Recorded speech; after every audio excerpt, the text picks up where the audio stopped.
Field marshal Syed Asim Munir کی زیر صدارت کور کمانڈرز کانفرنس نے سعودی عرب کے پیٹرو کیمیکل اور صنعتی کمپلیکس پر حالیہ حملوں کی شدید مذمت اور تشویش کا اظہار کیا ہے۔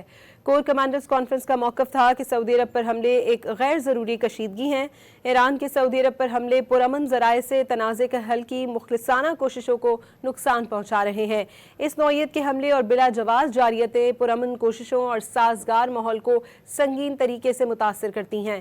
سعودی عرب نے سنگین اشتعال انگیزیوں کے باوجود اب تک جس تحمل اور محتاط کا مظاہرہ کیا، اس سے ثالثی اور سفارتی حل کی راہ ہموار ہوئی ہے۔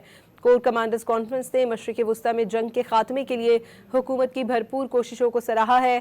فورم کے مطابق پاکستان مذاکرات کشیدگی میں کمی اور اصولی سفارتکاری کے لیے پرعزم ہے۔ کور کمانڈرز کانفرنس کا موقف تھا کہ ایک ذمہ دار اسٹیک ہولڈر کے طور پر پاکستان علاقائی سلامتی کے استحکام کے طور پر فعال علاقائی سیکیورٹی اسٹیبلائزر کا کردار ادا کر رہا ہے۔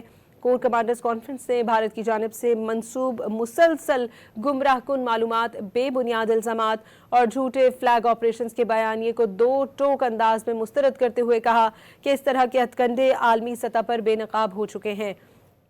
فورم نے مقبوضہ جموں کشمیر میں بھارت کی انسانی حقوق کی مسلسل خلاف ورزیوں اور ماورائے عدالت اموات چھپانے اور جعلی مقابلوں پر بھی تشویش کا اظہار کیا۔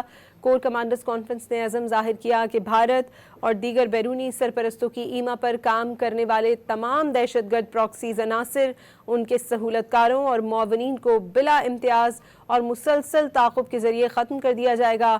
آپریشن غضب للحق کی رفتار برقرار رکھی جائے گی یہاں تک کہ دہشت گردوں کی محفوظ پناہ گاہوں کا مکمل خاتمہ ہو جائے اور پاکستان کے خلاف افغان سرزمین کے استعمال کو فیصلہ کن طور پر مکمل ختم نہ کر دیا جائے۔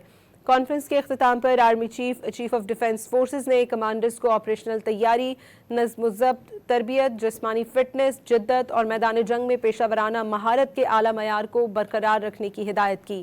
آرمی چیف نے مسلح افواج کی ہر قسم کے خطرات کا مقابلہ کرنے اور پاکستان کی خود مختاری اور علاقائی سالمیت کو یقینی بنانے کی صلاحیت پر مکمل اعتماد کا اظہار کیا۔